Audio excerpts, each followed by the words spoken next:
Hey everyone, welcome to another episode of Help with Natalie Cuomo. I'm so excited to be here with comedian Sean Patton. Thank you. That was a very It smooth takeoff. It was too abrupt. I don't think it was. Really? I think it was the perfect, like, now we're here. We're in. Okay, I compared it to an airplane takeoff. You know how you're on a flight sometimes and, like, it takes off and it's bumpy and then it seems like they're not ascending. It seems like they take off and then they're just, like, idling at 1,000 feet. And you're like, why are we not higher in the sky? Yeah. We just left. And then they go up slowly and then they take too many, and then they do this for a while. Yeah. Because air traffic control is like, hey, kill some time. There's too much air traffic, whatever. Right. That was just, we're in the air. Yeah. That's what that was. We are here. We're at 35,000 feet. We've arrived. We are in, we're going, dude. So, okay, you have your special #1 on Yes. Peacock. Yes. Now, I have to tell you, Sean, you are like the only comedian I've ever watched who has made me feel seen about OCD.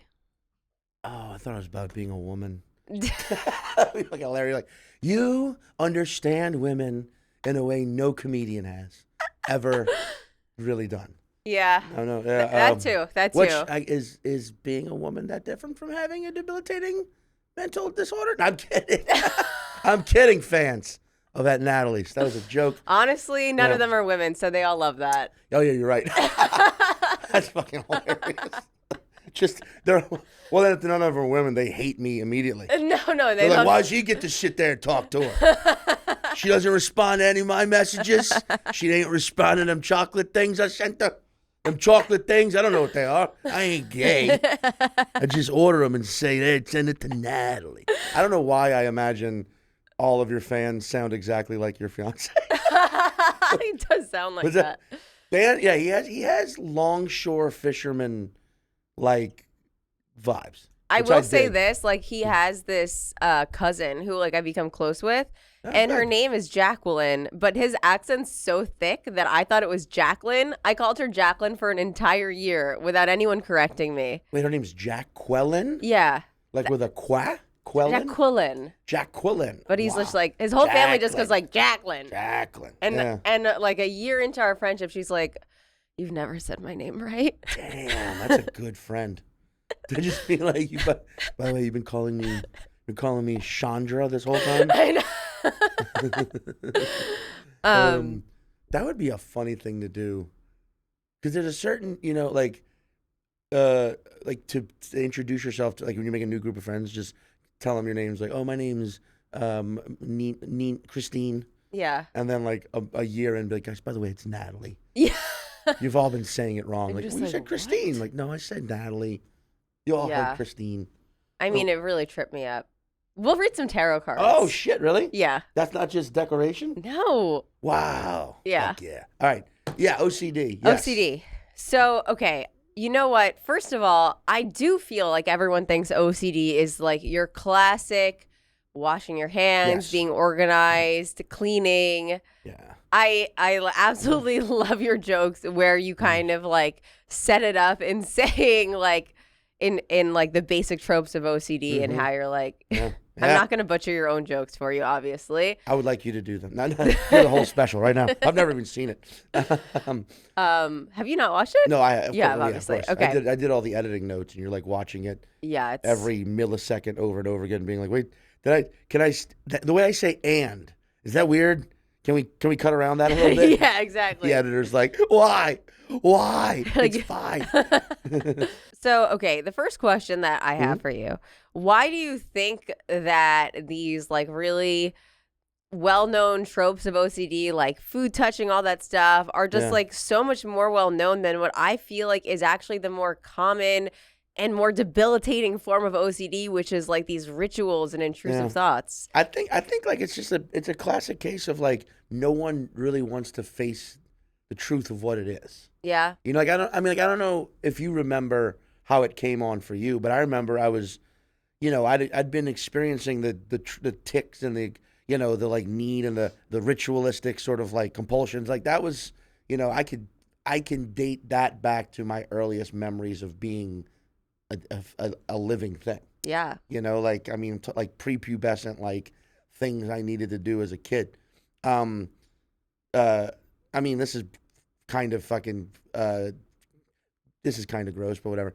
The like early on masturbation for me was laying flat on the ground and just like side swiping the carpet until something happened, you know? But there was a lot of like, there was ritual in that. Like there was prayer. Yeah. Because I was raised, in Louisiana. I will never say I was raised Catholic because my parents are non-religious. Same. They're not atheists. I was going to ask you that. Yeah, they're not religious, but I grew up in the South.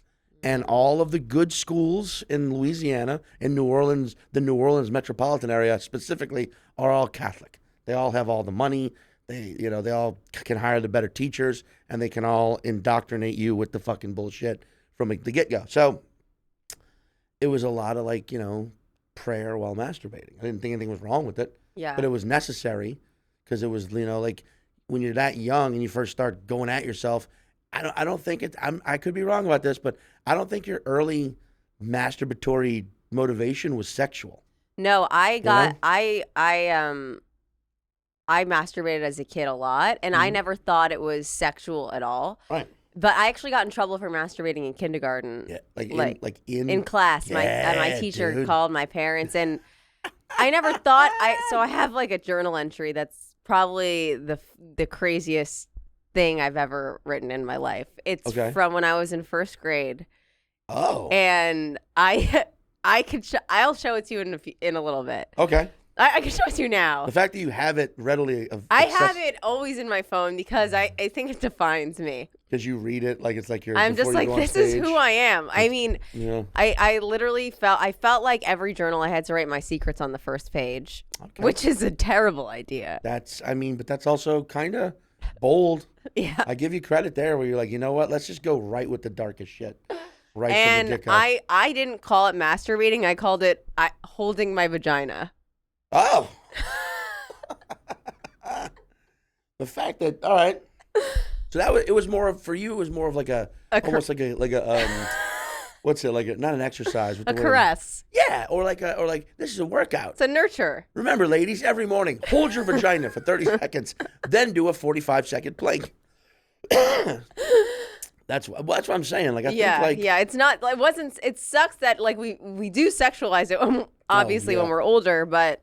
Well, that's also, I mean, I think we were talking about this the other night. Like a lot of, for me personally, I think a lot of people, a lot of your tics and compulsions are based in sexual shit. Yeah. And it's not like to get off. It's because you're terrified of the idea. I don't know. I've said this before. I don't think I'm wrong. It's just my interpretation. There's probably a far better psychological explanation. But I feel like one of the side effects of it, if you have a creative mind in any way, it's a side effect. And I think you could say this about quite a few mental ailments. It's the negative side effect of having an actively creative mind. I always felt, I do agree with that. Yeah. Like it's about having like a very vivid imagination. Yeah. My parents are not religious either, and in my head I was like, it's kind of like a create your own religion because. Yeah. My OCD was always like very strong in rituals and like picking. Oof. Oof. And the picking so you're a bleeder. My belly button is scarred. You just have three. I just have like. Yeah. Man. There's a lot of stuff to pick. There's a lot of stuff ends up in a belly button. Yeah. Especially when you're a kid. Yeah. Like Pop Rocks, Wow. And I got a good one too. I got an Outie and an innie, so it feels good. Gangster ass. Yeah. An Outie and an innie, so it's like a light switch in England. Yeah. you know what I'm talking about? Oh, it's like the button you press. Yeah, and it goes. And the other one comes out. That's not exclusive to England, but I think that's the first place I saw one. So I feel like I'm a scratcher. Yeah. So I think it's a similar. They're cousins, scratching and picking. I feel like I do feel like they're cousins. Oh yeah. It's like a manifestation of anxiety. I feel like when I realized I had OCD was actually when my mom told me like in like 7th grade, she's like, "Hey, this is a thing you have." Yeah. And she was like, "This is what's going on for you." Because my rituals were pretty crazy and weird, and I've been in therapy my whole life. Yeah. But same. I mean, since I was 18. Yeah, since Yeah. I was probably in high school, but I actually, the worst of my rituals, I don't think I ever admitted to a therapist. Yeah, I mean, that's interesting because I used to. I mean, yeah, there's some that I've never Yeah, come clean about, you know, yeah, but only because I feel like they're just highly personal and unnecessary to give the certain details. yeah. But it is cathartic. That's one thing. That's another thing. Speaking of like negative tropes or stereotypes, that's why when you meet people today in 2024 Mm-hmm. who think therapy is dumb or gay or weird or whatever, it's like, well, you've watched too many episodes of The Sopranos, Right. where it's like I love that show, but like But it's not. it's not how you're not always going to get like a very stern like, dude. I have a therapist that I see who is like, I think if you heard our conversations, you'd assume we were just like two people at a coffee shop. Like Yeah. she swears, we talk shit. It's never like a how do you feel moment. It's a very like roll in, just like, fuck, sorry I'm late. And it's like this, like we're doing a podcast. And Yeah. it's like it's a very natural Right. sort of back and forth. And I feel like that's can be a high like that therapy can be that way too. But to what you were just saying, to like I wasn't raised religious. I was just raised in a religious society. Mm-hmm. So when I first started having like severe anxiety attacks, first of all, I just immediately assumed I was losing my mind. Yeah. Just immediately assumed I was going crazy, too many drugs. Even I didn't do. I was of all my friends, I did the least amount of shit, but I still did it all. But you're still like, oh no, this is a flashback. Oh God, this is it. I'm finally Yeah. going nuts. And you think about every time you'd smoked weed or had a weird acid trip before that. You were like, oh, this is it. And then it took me a week before I told anyone because I was Yeah. just terrified because I was convinced that whoever I told, be it a friend, if I told one of my friends, they'd be like, all right, man, Sean, cool. And then, hey, get the hospital on the phone. Or if I Mm. told my parents, they'd be like, it's okay, son, come with us. And then just drop me off at a psych ward. I was Mhm. terrified to say anything. And then when I finally, I vividly remember I came downstairs one morning and was just like, I, I was at my end. I'd been for a week just like having these day long anxiety attacks because I didn't Yeah. know what was wrong with me and I assumed I was insane. And anytime I felt kind of normal again, you going, okay, I feel okay. But then you remember like, but I felt crazy for the past 2 hours. And then you start feeling crazy again because now you're Yeah. just replaying it to yourself. And also, I had I had dropped out of school. I had dropped out of high school like a week and a half before that, and had been lying about being in school still. So I Oh. was like getting up and like, all right, I'm going to school, and like just went and dicked around by myself, and just had massive anxiety attacks by myself. So that, of Mm. course, triggered. That could be what triggered the initial one. But like when I finally came clean, like I remember coming downstairs, Karate Kid 4, the one with Hilary Swank was on. You remember that one? Where they Yeah. just rebooted it but didn't mention it. They were like, no, never mind. It's Ralph Macchio's out. Now Mr. Miyagi's meets a new Karate Kid and she's going to win an Oscar one day. But, and my siblings were watching that and I just went into the living room and was like, Mom, and just came completely clean. I was just, and my mom's an RN, so she was just very like, okay, you're okay.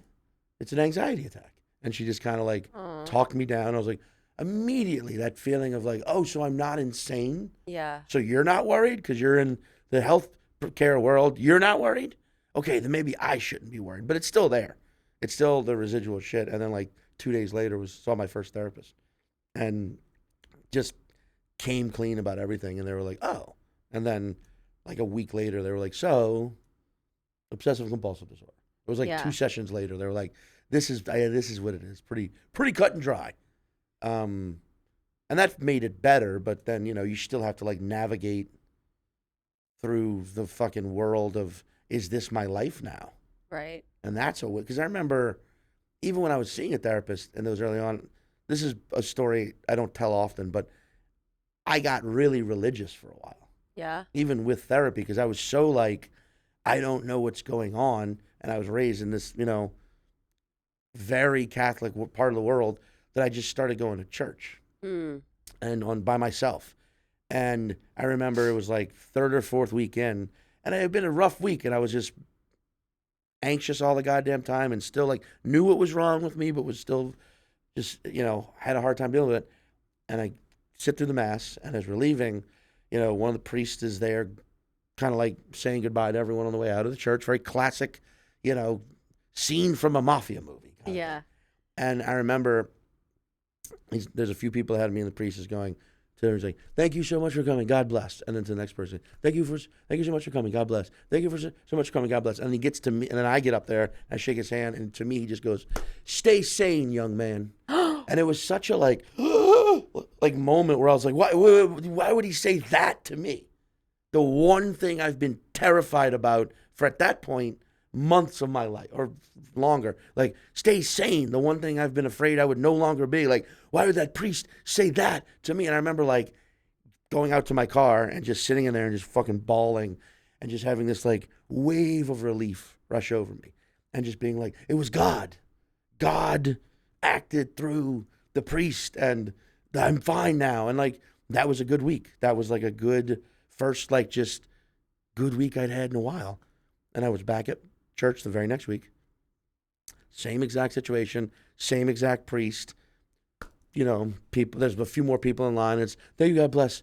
Thank you, God bless. Thank you for coming, God bless. And then 3 people in front of me, I hear him go, "Stay sane, young lady." And then I hear that. I remember like I kind of stepped out of line and just observed for a second. It was like, it was like just the 5th thing he said. Yeah. It was 4, "Thank you for coming, God blesses." And then whoever was next, "Stay sane, mister. Stay." And I watched him do it a couple times to a few people, like, "Stay sane, young lady. Stay sane." It was just a thing he said. Yeah. And I remember like, still going up. And to me, by the time I got to him, he's like, "Thank you for coming, God bless." And I was like, "You said stay sane last week." But I went back into my car and had a somewhat similar reaction. Only this time it was like a wave of like, "Oh my God, does God hate me?" Was that? And then a wave of like, no, it has nothing to do with a God. It was this almost a different type of relief where it was like, okay, if there was God involved in that, it was God pulling back the curtain and going, "But don't give these fuckers any credit. Yeah. You're going to have to figure this out on your own." And I just wanted you to see that. But more so, it was coincidence. It was a massive coincidence the first time where I was just the 5th person in his rotation. And coincidence is arguably, the power of coincidence is what made man invent God in the first place, if you ask me. But secondly, I had this just like moment of like, oh my God, it's okay. I am the only one who can do anything about this. Yeah. And I'm okay. I can do this. And it wasn't this like immediate, like of the week before, I was like, "I'm fine." But it was more of like I'm going to be all right. Right. I realize now I'm not being punished. I'm not going crazy. Because I have a therapist, I have a disorder. It's just a disorder. I'll figure it out. And it wasn't an immediate like turn off switch, but it was the proper like entry into like, okay, this is my life now and I'll be all right. But it's my thing. Like realizing you have a thing, like, here's my thing. Yeah. I'm an obsessive compulsive. What was your first attempt at like dealing with that? Was that like not giving into a compulsion? Was it just like acknowledging it when it happens? Like, yeah, I mean, so early on it was very, I would say for years, I just went with the flow, but just kind of sort of to myself acknowledged that it was not, because that's the worst part I think about it is that it's not. Yes. It's not real. Yeah. But you still cannot help yourself. Yeah. And it's just like, you can eventually, but and that's the worst part, I think. So for years, I just kind of went with the flow and dealt with it like, my way in private, to myself. But also, I think we talked about this the other night. You become so fucking good at hiding it. Yeah. Which is why whenever I meet people who are just way too open, too fast, if like someone sits down like, oh my God, there's 2 cups here. They have to be you're just perfectly like, symmetrical because no. I'm so OCD about that. You're like, no, you're not. And also that's some weird attention thing. I used to have to like touch a tree in front of my house every single day, this one tree. And touching trees, man. Yeah. Yeah. And I could think of I was so good at coming up with any excuse to walk over there, like if need be. Like I could always figure it out if I needed to. I could only think of one time my entire childhood where a random person said, "Oh, weird, Natalie's walking over there to touch a tree." Only once did I fuck my cover. But like that was the only time. And even then, you're like, "Yeah, doofus, because I'm touching a tree. That's why I'm coming over here." Yeah. Oh yeah. I had a thing with doorways. Yeah. Like forever. I think I talked about it in a special, but still to this day, like, because that's the thing I'd say to anyone younger and going through it. Like, unfortunately, it doesn't just go away. It never does. It's something you will live with for the rest of your life, but it's fine. And you also just once you understand it, you know how to deal with it better, and that's fine. That, it's once again, if this is the side effect of having a creative mind is worth it. Yeah. And I'll deal with this. It sucks from time to time, but you deal with it. And like I don't know if it's like this for you, but to this nowadays, it'll kick back in when I'm stressed about shit. Yeah, Like, yeah. especially if I'm like if I wake up late to go to the airport, then I'm gonna miss a flight if I do not leave in 8 minutes. Right. Good God. It's like all the all-stars come back. Yes. They're like, wait, Sean, you think you're fucking getting out of here this fast? They're like, check the door, flick the lights, look at the mirror. Look at this. This is a doorway where the door swings inward to the right. You know what that means. You're walking through it backwards, right? You have to. If you don't do that, we're all dead, And it's that sort of shit, but like, Did you always have specific consequences to things that you did? Because I would say that like the rituals that I would do, I didn't always have like specific things that would happen. I would just be like, I know that it's bad. I mean, I would have like a couple of rational fears. Sure. But I would not always have a specific consequence. There was a period where I had like a really irrational phobia of being poisoned, and I would time myself after I ate for like an hour, and then after an hour I would be like, I'm okay. But I'm like is my therapist actually calls that like paranoia and not like But it doesn't that comes from intrusive thought, obsessive compulsive. Yeah, I feel you big time on that one. But other than that, I feel like other than that, or like touching things and maybe that has like a poison on it. I actually had a roommate in college, and she was so cool. If I was afraid of something, she would lick it. She'd be like, "Look, it's you're not gonna get poisoned." You would just be like, "Hey, roommate, I'm afraid of all these penises in this dorm." She's like, "God, all right, Natalie, fine." or you being like, "Oh my God, I'm terrified of my own vagina." Actually, I was like afraid that someone was going to poison my antidepressants for some reason, and I would keep them in a lockbox in my dorm under my bed, and I was just like afraid they were poisoned. And one time I made my college boyfriend like take them to test them. Wow. And he got like really bad acid reflux. He's like, my stomach hurts. I'm like, thank you. I did that happen to me once. I took the morning after pill just to see what it was like. Fucking trippy, bro. Did you really? No. Insane. I think it would just kill a man. I think it would actually just, if a man took Plan B, just dead immediately.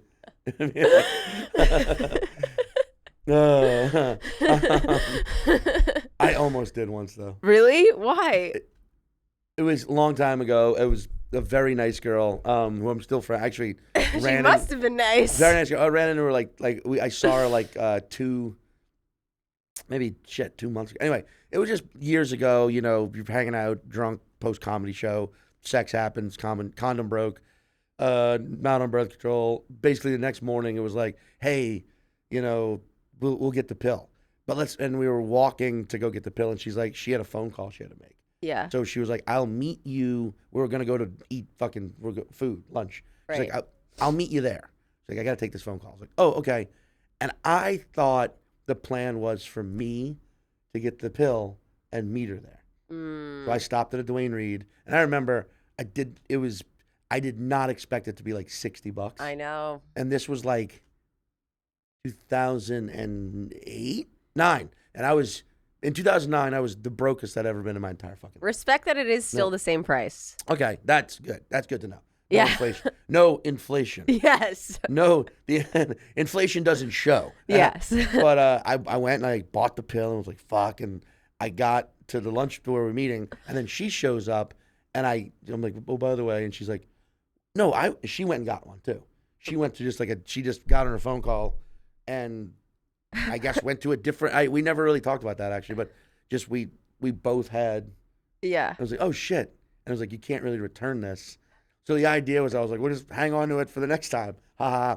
But we were back at her place, and she was like, I made the joke of like, I kind of want to take it. And she's like, I kind of want to see what happens. And we had a moment where it was like, should I? No. I didn't, okay, good. But it was just whatever. Would have been crazy. Well, no, back to what you were saying. I mean, that paranoia, that fear, that's part of I think that's part of what I can't tell you exactly what it was, even though I know. But like, I think your brain, your obsessive compulsive brain, just latches on to the darkest possibilities. Yeah. And I've been that way also. I can remember, I can trace that back to early prepubescent thoughts of like, I am responsible for everything that goes wrong in this world. It's all my fault somehow. And I think that has a lot to do with Catholic guilt. Straight up, you're being taught that there's an entity in the sky watching over all of your every moves, and when he don't like something you do, he fucks your life up. Right? And like, that's the thing. I'm not even atheist. I am not. I do believe that there is some. I don't like calling it a higher power, because I think that means it. I think it's just something we can't understand. But I do believe in its What do you think existence. happens when you die? I think it's an energy thing. Yeah. I think you experience something akin to dreams. That's nice. Like, and so if you've been a piece of shit your whole life, those dreams are all nightmares. Okay. You're going to just, I believe, like, however you live will define how you exist once you die. That's nice. But I don't know exactly, because I don't know. I'll take it. That sounds really good. You know, yeah. If you have good dreams, I just think there's too much to life that we also don't understand. Yeah. For there to just be nothing. Okay, I like that. Yeah, but I get it. Nothing's the cool approach. No, I hate that approach. It's freaking me out. Man, I'm so fucking hip and awesome. I don't believe in shit. Fuck off. Cool. Don't believe in shit. You'll have this sort of sleep where you don't dream. You know what I mean? Like, I am a very vivid, active dreamer. But even since I was a kid, it was always like anything that went wrong, I was like, it was me. I did that somehow. Right. And so it's my OCD. It's all based in control, preventing horrendous things from happening to loved ones and myself. Also, terrified of sexual acts. Like, it fucked my sex life up, from an early age, of just like me being so afraid of, like, especially growing up with cousins my age, or like just being like, oh my God, what if I go over there and just grab my mom's fucking asshole? You're just terrified of, like, what if? It's what if thinking. Right. I'm sure, like, that was a big thing for me. Yes, what ifs are really thinking. the epitome of anxiety a lot of the time. Yeah. So what if, when I was 16, I used to go to a lot of raves, man. Big time rave time. Well, I didn't like it, but just all, raves were the big thing. And in New Orleans in the 90s, they were but they were different back then. It wasn't like big, flashy, blow Vicks in that existed, but people weren't like dolled up and dressed in like LED lights and taking like designer drugs. They were all done in like shitty bars or warehouses or like parking lot. There was a lot of raves in New Orleans were done in parking garages. Yeah. And it was like nitty gritty and raw, and like I remember, like, house music back then was just way more like now it seems like it's trying to be like pretty and sheen. And yeah. And back then it felt like it was like more heavier. Like it was almost like grungy. I have a way to say grunge house. Yeah. But which actually that would be a fucking dope. I like grunge house. Yeah. But I saw someone get dosed with liquid, with acid. Right? Yeah. And I knew all of the parties involved. It was two guys who hated each other, arguing. One guy had a 40. And he's fucking in this kid's face, and he puts his drink down and gets more like, do something. And this guy's buddy just comes behind him and doses his 40. And everybody saw it happen, but everyone, what? And I go, like, you ain't fucking shit, fuck you. And as he's walking away, takes a big swig. And that guy's life was fucked for a long time. Yeah. Fucked for a long time. See, that's the thing. Like, I had a bad trip when I was in high school. And like then I went to college. I saw these people on really heavy drugs, and I just developed like this massive fear of like of this stuff. And I understand everyone's had like good trips and stuff, but I went to a really druggy college, and I developed Bard College. Oh, Bard. I've done shows at Bard. Yeah, they're fun. Back in the day. It's a fun school. Yeah. But not for me. And I developed like a fear of eating in the dining room. I didn't eat in the dining room all of college because I was afraid that like the food in the dining room was going to be like dosed with acid. And because I had such a bad trip that like altered my life, I saw so many people just like get ruined from this. And like this actually, my college boyfriend, his roommate had a bad trip. And then he got like taken away by campus security and like pepper sprayed in the shower. And I heard the whole thing. It was just like a whole thing. And so then I just like developed this crazy paranoia about not just acid, just like getting poisoned in general. I'd only eat granola bars if I'd listen to the crack of every water bottle. I like would like if I had like a cookie, I could not eat the part that like my hand was touching and throw out the rest. I was wasting cookies left and right. Oh my God. Yeah. All the cookies that could have been spared. But like no part of this was I thinking was OCD, even though I knew I had OCD and I was on medication for it. I was like, this is paranoia. And I remember like even telling my therapist, and he was like, so if I told you eat this chocolate that's like not fully wrapped on the table, would you do it? I'm like, no. And he's like, huh. But he always said this is like, you're being paranoid. And I know that it is, and it's kind of like parallel. Like now I'm so proud I can go into a coffee shop and I can take the milk that's sitting on the bar and pour it into my drink. Yeah. Well, I think that is a school of therapy that some people think works. Yeah. It's sort of like, go up, get over it. It's all fine. Right. It's like, sometimes you don't need that. Yeah. But, man, a lot of people associate OCD with Monk, that TV show. Yeah, I haven't seen it. I mean, it's a Tony Shalhoub, good show, private investigator, but it's just trope central. It's just fucking stereotype town all day. But based on shit you're saying, you and me should have years ago started an actual like an OCD investigate, like private investigator. I know. And but showed everyone how terrible it actually. It's like nothing ever. We're an OCD investigations firm.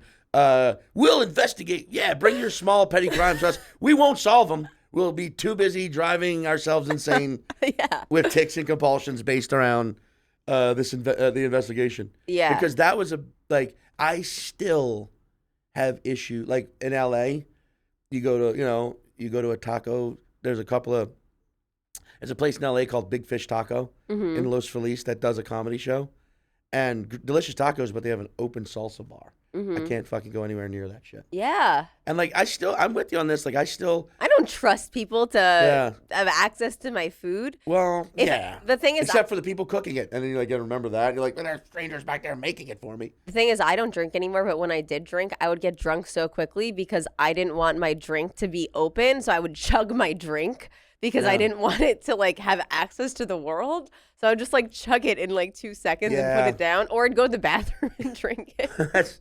That's which is bad for someone like you because I don't think you can be weighed in pounds. And then Natalie weighs 1 stone. I feel like sometimes I feel bad when I say hi to you. I'm like, if I'm too loud, it might blast her through the wall. I'm like, hi, Natalie. But someone like you just pounding beverages. Yeah. Oh my God. Well, just because I'm like, I don't want anyone putting anything in this. The school I went to, it was just so druggy. Like the first day, like it was just so heavy in drug use. I just saw so many, and I don't know why. I was like, I joined EMS at my school, which is I became an EMT. Oh, EMT. Oh, okay. So I saw. Are you EMT trained? Yeah. That's fucking I haven't cool. got it refreshed since like college, so like 10 years, but that's still pretty cool. I saw everything, and like all the calls were just people having bad acid trips and like losing their minds. And so it was just like really kind of hammering home this like fear that I had. Yeah, man. Yeah, I mean just the name of your college is very Bard. Yeah. Bard. Ugh. Hey man, Bard. Yeah, stoner. Yeah, Actually, that's funny because the one drug I did all the fucking time back in those days because it was was Xanax Yeah. and Bars. bars and Zonbar. But that was also, it's an anti fucking anxiety medication. Yeah. So it was the one thing where like all my friends who would fucking, I had a lot of fucking pillhead friends. I mean, my dad wouldn't like to know this, but maybe he listens to your podcast. I don't know. You said, Hey, Dad. it's just a bunch of dudes like Cuomo. But my dad would actually be a fun podcast fan because he's one of those guys he's retired now, and he just rips his cigars, and he's the most mellow like guy. I can see my dad sitting in his garage like no shit. But my dad for a decade had Achilles tendonitis. Mm-hmm. And he had 3 surgeries, and the first 2 made it worse. So for a decade of his life, he was prescribed to Vicodin. Yeah. Because he had to take Vicodin to function, right? But that meant there was just always Vicodin in his. And I would go and I would siphon off 5, 10, depending on how full his prescription was. And I would just Tradesies. sometimes sell them at parties. Yeah. Because you're, 17, 18, you're selling for $5 a pop. You sell 4 of them, now you got $20. And in 17-year-old Louisiana in the 90s, you were fucking rich. $20. Yeah. You were the big baller that night. But oftentimes I would just give 1/3 them of away. a Plan B. Right? Yeah. Have one. Damn. Fuck yeah, man. That should be an hourly wage. People should make at least a Plan B an hour. Yeah. That's living wage in New York. But I would take Vicodin from time to time. 0 effect. Painkillers, unless maybe I'm just in pain, but Yeah. Vicodin had 0 effect on me. Yeah. Still does to this day. I tried it like 4 or 5 years ago. My friend had one. I was like, I'll take one. Nothing. But Xanax, That's nice stuff. Bard. But no, man, I mean, bad acid trips are fucking insane. I went through a period where I was like, same thing that you had with poison. Mm-hmm. I was just like, if something's already open, no fucking thanks. No. If it's a public thing, I'm like, I'll just order from the menu. If I put my drink down and someone like moved it, they're like, why'd you touch it? I'm like, I just moved it. I'm like, I'm just gonna get another one.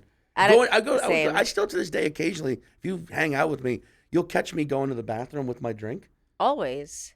I never left that fucker.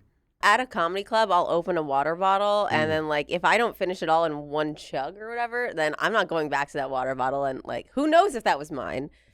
So going forward, if you drink something, put it down, and I could tell you want to get up. Just if I'm in the room, just Sean, just give me like I'll be like, eyes on it. I got you. Eyes on the bottle. I got you. Yeah. But I feel like, even when I was a kid, I actually had an obsessive shrine in my bedroom wall of Cole Sprouse. Wait, who is that? I know who that is. From Zach and Cody. Okay, that's who that is.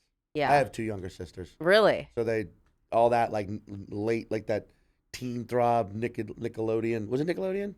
Or was that it was MTV? Disney. Disney. Yeah. Yeah. All that world of like, yeah, I remember those. And I kissed him every day before I left my house. Badass.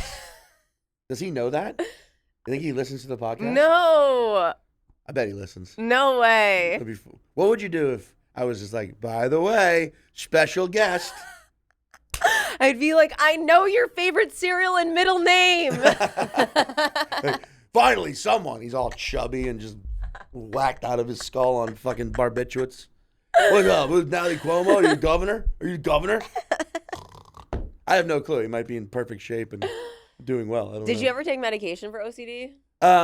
So yes, strangely enough, I was prescribed for a while to Xanax, but it was for like OCD.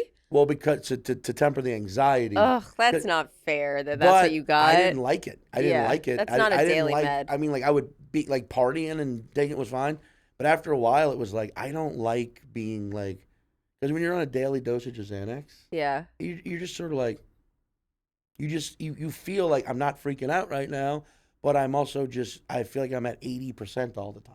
Right. And I'm not tired, just sort of like, and I just didn't love that, and.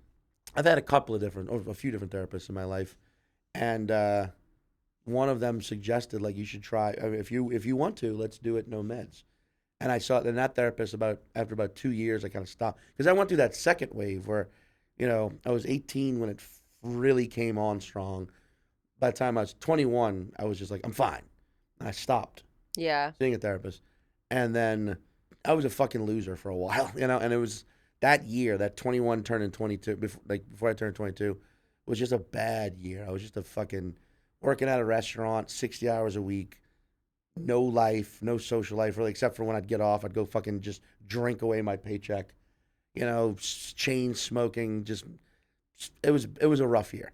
And I started having, just anxiety back. Just it was coming, and all my friends, I was living. I wasn't in college, but I was living in Baton Rouge, a college town, with my friends who were all in college. Yeah. I can't recommend that less. That sounds terrible. Yeah, but I was just like, I want to get away, and it was a shit year of my life, and I started having like fucking severe anxiety attacks again, and I mean, again, this is one of those moments where if you're a religious person, like, this was God speaking to you. I'm like, I think it was more right place, right time. But I was just up at night, unable to sleep, just staring at the TV. And there was infomercials. And there was an infomercial for this, like, I wish I could remember the name of the program. But the person who created it is a woman named Lucinda Bassett, who's like a big OCD, like, she's all about like exposing OCD and how common it is and how fucked up it is. And it was this program where you could like, it was 12 cassette tapes. That's how long ago this was, 2001, and cassette tapes. And I remember I ordered the program, and I remember I just paid the deposit, and they sent me the whole program. And I called them. I was like, wait, I don't think I can afford this. And they were like, nah, keep it, whatever. I was like, really? Oh. And that program changed my life. Really? You just listen to these tapes where each one just discusses a different thing about OCD, and it's her talking to they were like podcasts before podcasts were a thing. Yeah. It would just be hour and a half long sessions with her, with like 5 other people who'd gone through it, and they would just talk about all of it. And it but at the end of each one, she made a point to be like, still, everyone should be see a therapist, and that led me back to the therapy road. But yeah, that changed my life, because it was just like, oh man, now hearing about this again, not just from a therapist, because she's not a therapist, Lucinda Bassett. She's not. She's just someone who's gone through it. And then talking to other people who are going through it, it was different. It was like, I'm not hearing this from a healthcare professional. I'm hearing this from other people who've gone through it. And so that really brought me out of it. And then I moved back to New Orleans and started stand-up. That was like 100% what happened. Wow. But then, but yeah, man, that seeing therapist again, I've had a few different ones, and I just personally, I know some people have it in a way where it's way harsher and way more difficult to cope with, and they need me. I have zero. I actively encourage, if medication helps, you fucking take that med. Yeah. You take those meds. For me, I'm at a point where I'm fortunate enough to be able to, my version is I can deal with it. I've learned to deal with it, and I just prefer the no med path. Yeah. But that does not mean from time to time it's bad. I've been on antidepressants since I was 16, and I'm 29. So kind of freaks me out a lot, because I'm like, what happened to I don't know what happened to my brain. Something's definitely changed in my brain because of this. And I get a lot of anxiety from that, because I'm like, what did happen to my brain? What happened was, when I was 15, I had intrusive thoughts where I would sit in class and I had to repeat every single person's name in my class in my head 4 times, just over and over again. I couldn't even focus. And I was just like, Mom, I can't do that. I need to go on. I begged her to go on meds. I was like, I just can't. The repeating things in my head was so, insistent. And they're like, all right, well, we'll see 2 therapists, me, you, and your dad, and we'll all go. My whole family, we went to, 2 therapists, and we picked one. That therapist is still my therapist today. So I've only. Where'd you grow up? Here. New York. In the city, or Long Island? Queens. Long Island. Queens. Yeah. All right. So Long Island. I'm kidding. No. My therapist, and so then I've just been on meds since then, and I'm like, there are times I went off and it was worse, but it was described to me like, oh, this is gonna just turn the volume down. Yeah. But it still feels like something that sure, it does turn the volume down, but it's still something you can't tackle with just putting a Band-Aid on it. Like, you still have to, like, it's still very much prevalent in, like, Yeah. here. And you're right, it does get agitated by, like, the events in your life. And like your mood, when you're feeling down on yourself, you start to dig into like, what if this is Yes. why. And when you're feeling great, you're like OCD, more like out cunt demon. I don't need you, out cunt demon. Yes. It's it's mood swings and also disorder swings. So I'm running out of time, and there's 3 things I really want to talk to you shit, about, sorry. and I'm going to just hammer out, and then you can just be like, oh, this is what I like. Number 1, I just want to say this. I love your joke where you say, like, superstitions were created with someone with OCD who was like, this is all yours now. That's so funny. 1,000%. Number 2, I have to pull a tarot card at some point, although I don't know. I just really want to talk to you. Number 3, I have to ask you the best advice you ever received. Number 4, a big part of my OCD is like asking for reassurance over and over and over again. I will like ask someone the same question a million times, and I'll have to ask them a certain number of times, but I'll just have to ask them like, do you think they're mad at me? Do you think they're mad at me? Do you think they're mad at me? Do you think they're mad at me? And like, I'll ask like Dan that a lot, and then Dan will say to my mom, like, does she do this? My mom will be like, yes, oh my God, get used to it. But like, if it's someone I'm comfortable with, I will, and it's something I'm anxious about, and like, they'll be like, no, they're not mad at you, but that doesn't register. And I feel like I have to ask them over and over and over again for like reassurance. Do you feel like that's something you struggle with? Do you have advice about it? Those are the last questions, but we don't have that much time left. So that's what I'm throwing at you, Sean. Okay. Number 1, thank you for the compliment. I do think superstitions are, without a doubt, undeniably, powerful people at a point in time put their shit onto society, without a doubt. Because if you look at every single superstition, it reeks so, the bells are shouting, it reeks so fucking putridly of OCD. Can't walk under a ladder. Gee, where did that come from? Black cats. Gee, let me guess. What's the number 13? Gee, well, that's biblical based actually, but again, which is a lot of anxiety is too. Secondly, best advice I'd ever gotten actually was not told to me verbally, but was, so my father has a catering. My family has a family catering business, right? My dad started it. My grandparents had a grocery store. He finished college. It's funnily enough, he went to college for psychiatry. Yeah. But the psychological practices of the 70s were insane. So he just started working at my parents' grocery store, started a little catering wing of it. The grocery store closed down. They took it over. He hired all his siblings. It's a family business.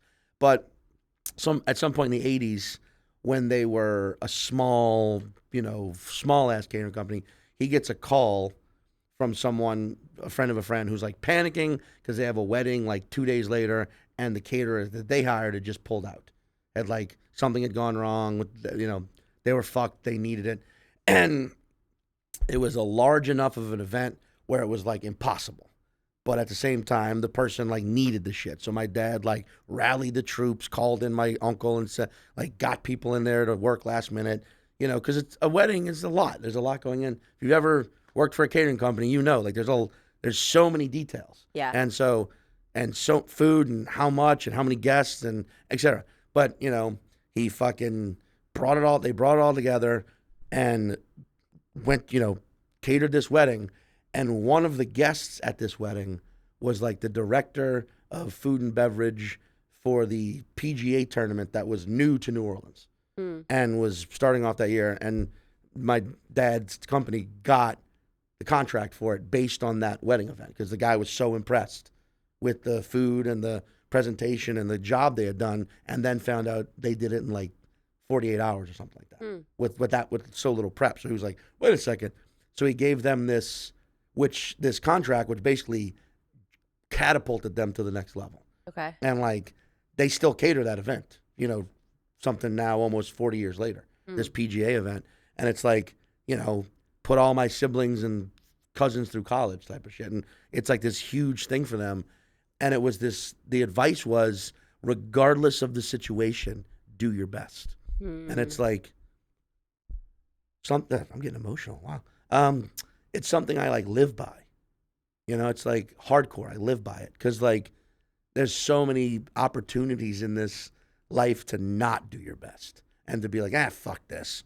And, you know, I remember doing Gotham Comedy Club and audition for Montreal years ago, like my first ever, 2008 maybe.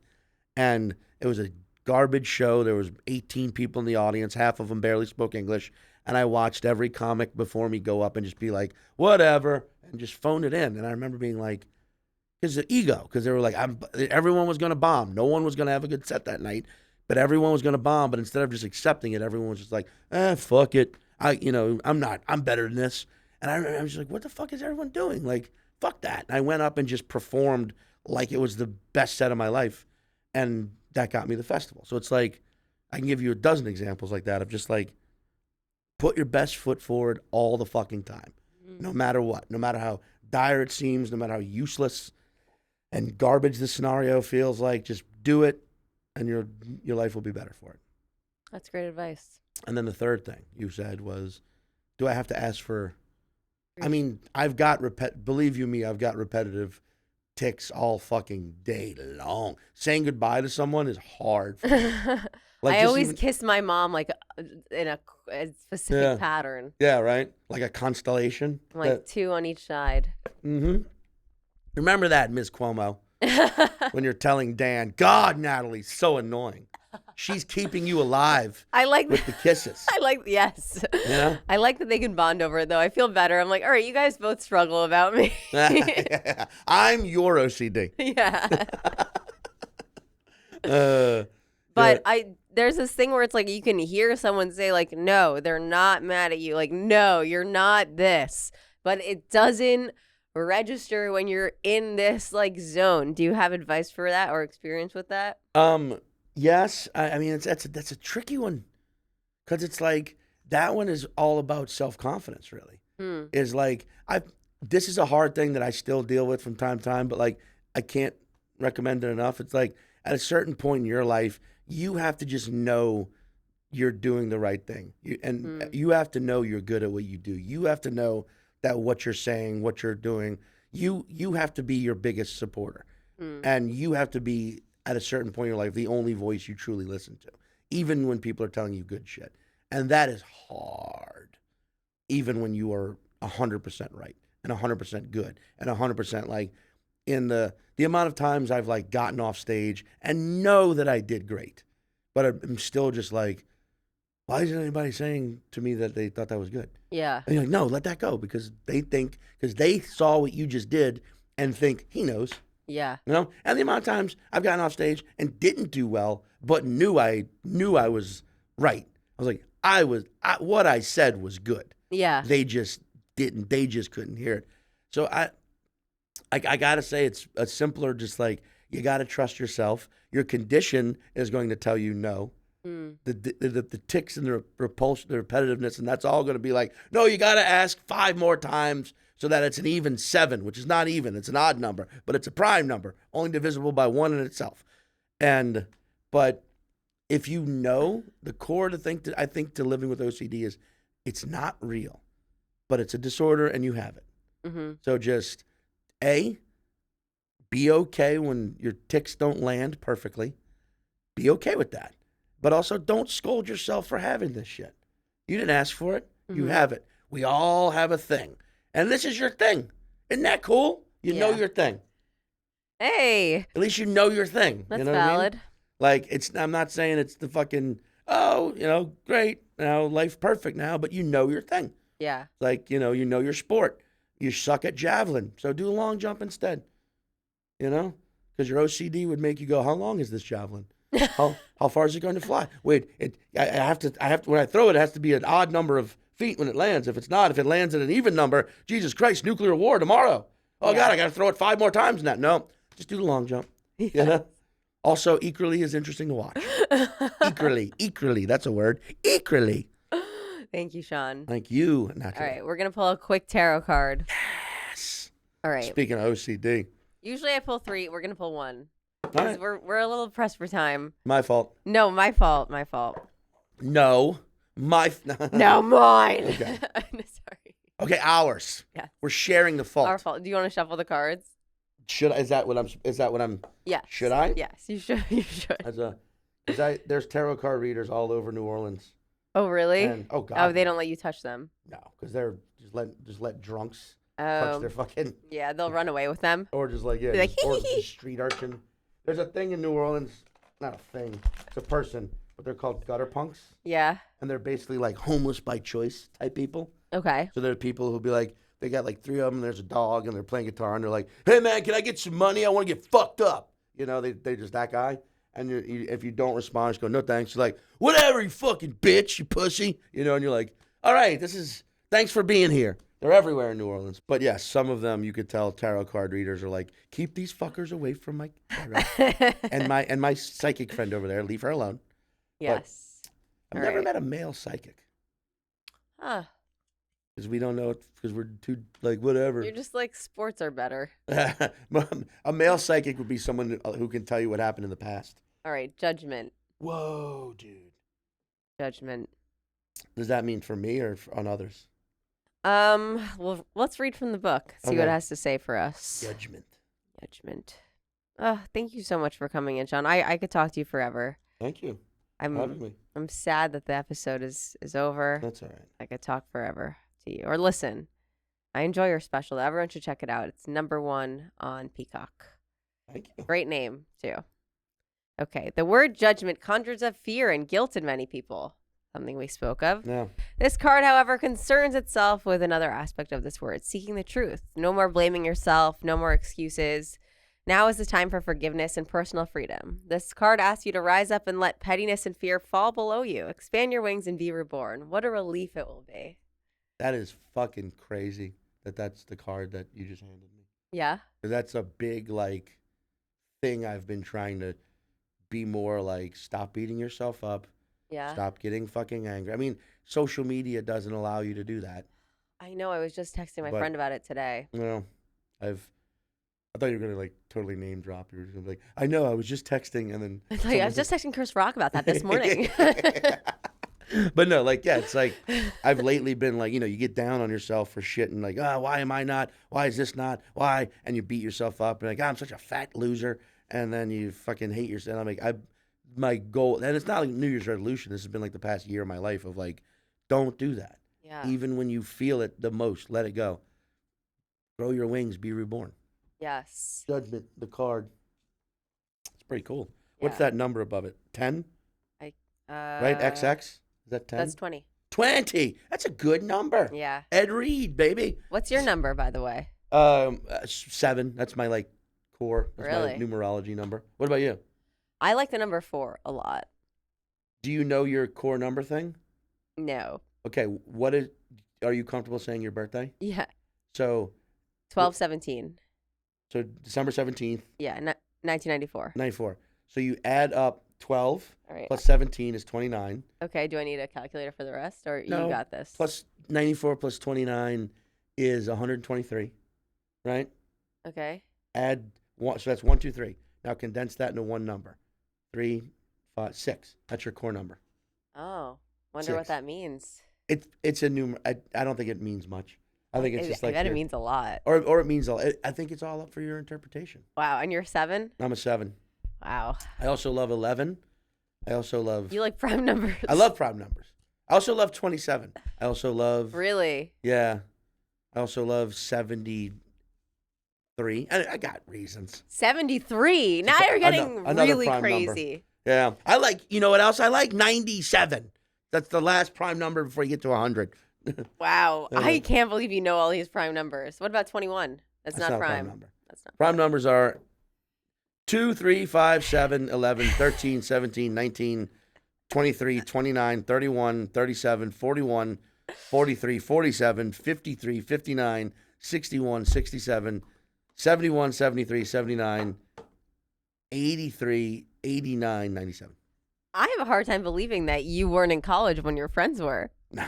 You knew all the prime numbers. Because I was, I think I just have them memorized. Because once we break 100, I'm like, 101, 107 maybe, 109, 109. Yeah, 100 then that would be crazy if I just kept going and we're like, all right, Sean, we got to go. And I'm like, no, 5,041.11.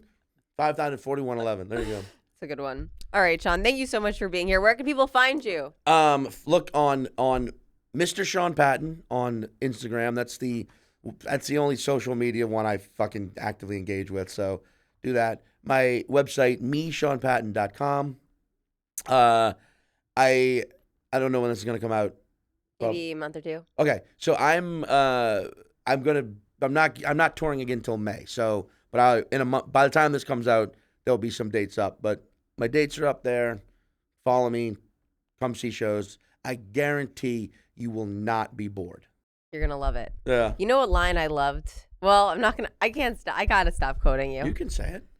I loved when you told that woman she was the clitoris of the audience. Oh, she was. Anyway, guys, thanks so much for watching, and we'll see you next week. Bye.